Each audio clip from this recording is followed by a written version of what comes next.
as Jessica Harrington waited for the presentation after sizing Jen's success in the Gold Cup. Here on Friday, her thoughts turned to Johnny, the husband she lost to cancer nearly 3 years ago. "He'd be very proud of me, wouldn't he?" she said to a friend in the crowd, and that he certainly would. To win a Gold Cup is a huge achievement for any trainer. To win it with one's first runner is doubly so. Just ask Willie Mullins, the trainer who has dominated Cheltenham in recent seasons has settled a long string of runners in the Gold Cup, including 6 that finished second. But still the race eludes him.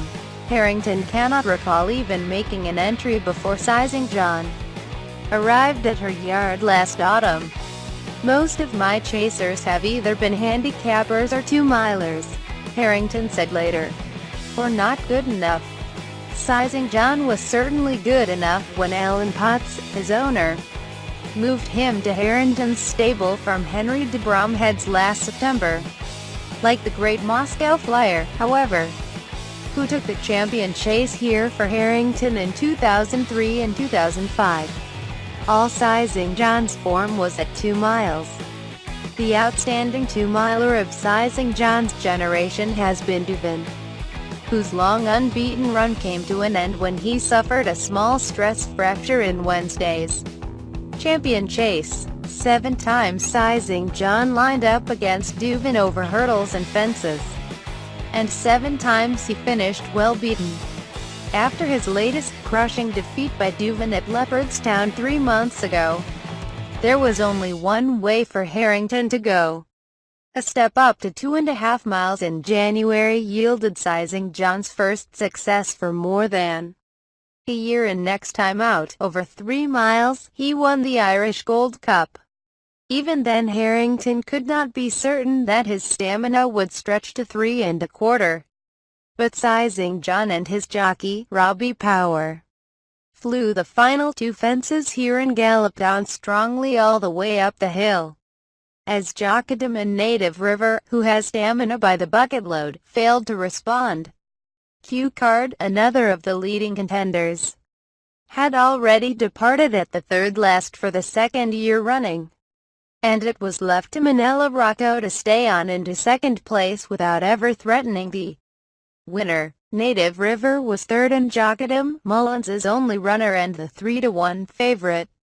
4th, Power, who won the 2007 Grand National on Silver Birch, conserved sizing John's energy with a patient ride until moving into contention on the final descent towards the home turn.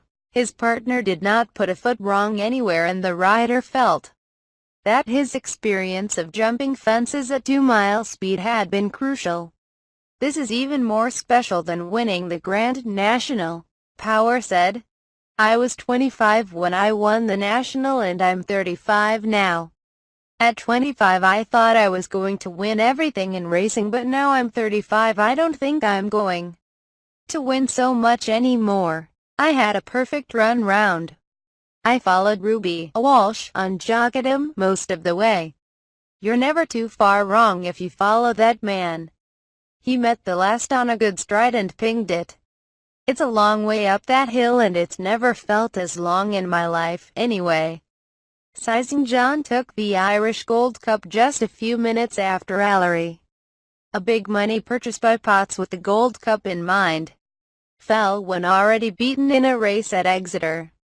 A Gold Cup success has been a burning ambition for the owner for many years, and Allery's fall in effect confirmed sizing John as a runner.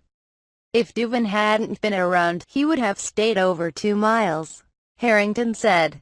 "He was almost forced to step up to 2.5 and 3 miles. And I genuinely thought that maybe this year we should go for the Ryanair over a shorter trip. I thought he would be guaranteed to win the Ryanair, but Alan definitely wanted to go for the Gold Cup." Harrington has now won all 3 of the festival's most prestigious races, having taken the champion hurdle with Jeski in 2014, and added to her successes with Rock the World in the final race of the meeting. Before taking out a trainer's license in 1989, she was a leading three-day eventer who twice rode at the Olympics, and with her late husband, who was one of Ireland's most successful bloodstock agents, she built a reputation as one of the finest trainers in the business. Thank God the jockey did a bit of show jumping in his youth, Harrington said. I don't think he missed a bit the whole way around. This is the jewel in the crown. This is the one that I've always wanted to win. After the second last fence, I said. Now we're in unknown territory, but I said the same thing at Leopardstown when we got out of the back straight there with 4 furlongs to run. His real forte is that he jumps incredibly fast, and in the early part of the race you could see that he was gaining a length or two at every fence. The way he jumped the last 2, he just winged them. He wasn't a tired horse. When the horses came from Henry, I was very lucky to get Super Sunday, the winner of Wednesday's Coral Cup, and Sizing John. Basically 2 potential Grade 1 horses. Sizing John is still only 7 years old and starting out on his career as a stayer, and is quoted as 8-1 second favorite for next year's Gold Cup, behind only the King George winner, Thistlecrack, at 6-1. Cue Card's time at the top, however, has surely gone, and he is a 25-1 chance finally to win a Gold Cup, having emerged unscathed from his fall. It took a great horse in Duvin to drive Sizing John towards the Gold Cup, but now that he has found his true calling, he should be a force for several seasons to come. For 2 horses who dominated the build-up to this festival, the Cheltenham Gold Cup ended with an empty saddle. Remarkably, the much-loved Cue Card fell at the third last fence, just as he had a year ago. It remains the only fence which has ever brought him to earth. But he got much further than T for 2 and Lizzie Kelly, the first woman to take part for 33 years, who parted company at the second fence.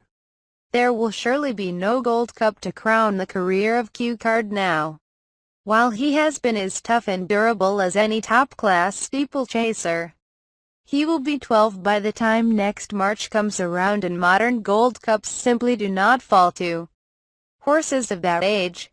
The hard fact for his many followers to confront is Cue Card already looked beaten before he exited this race, in sharp contrast to the situation 12 months before, when he seemed to have the prize within his grasp.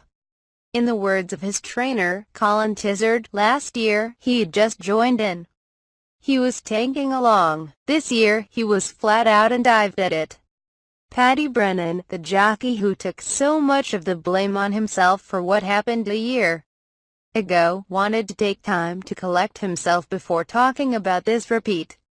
He was fit to take his one remaining ride an hour later. Without being asked, Tizard dismissed any suggestion Brennan had contributed to Cue Card's fall. There's no fault, he said. Last time, he was upset because he thought perhaps he'd got it wrong. He did nothing wrong at all. Cue Card's owner, Gene Bishop, had discussed the possibility of retiring the horse. Had he won here, he has certainly turned in a long shift at racing's highest level, though a healthy steeplechaser would often continue to the age of 12. Tizard reported the horse unhurt by his tumble and hopes Cue Card may be able to go to Aintree next month for the Betfred Bowl, which he won easily last year. We'll see how he comes out of it, but I'm sure he'll go to Aintree. The Irish won't hardly come, and half of these won't be there, and see what happens after that. He was a length and a half behind the winner, wasn't he? So no one knows what was going to happen, but then he dived at it. Tizard's other runner, Native River, belied fears about poor stable form to keep on into third place after helping to force the pace. Like Brennan, Kelly was fit to take another ride on the card after the Gold Cup, finishing 4th on Q Star Savola in a handicap hurdle, having led for much of the way. The 23-year-old had given her time cheerfully to many a journalist in the weeks before this. race, but the result appeared to be a sense of utter deflation after she was unseated at such an early stage. "I don't really know, to be honest," Kelly replied when asked what had gone wrong. Replays showed T42 barely bothering to take off at the second fence. His legs plowed into the birch, his nose scraped the turf, and his body was flung sideways. Kelly had next to no chance of staying aboard, though there were clearly elements of the crowd who were tickled that the much-heralded female participant had fared so badly. "He just put down," said Jane Williams, Kelly's mother and trainer of T42. "He's never made a mistake before in his life. He's been absolutely brilliant. It's not my career, but I do feel sorry for Lizzie because she's under a lot of pressure with the press. I don't think it bothers her, but you don't want to disappoint all the people who are rooting for you. It's not just connections, it's the whole of the public. We want to show them what we've actually got, and we were hopeful." T42 and Kelly remain a Grade 1 winning combination. They may also get another chance at Aintree, or possibly at Sandown later next month.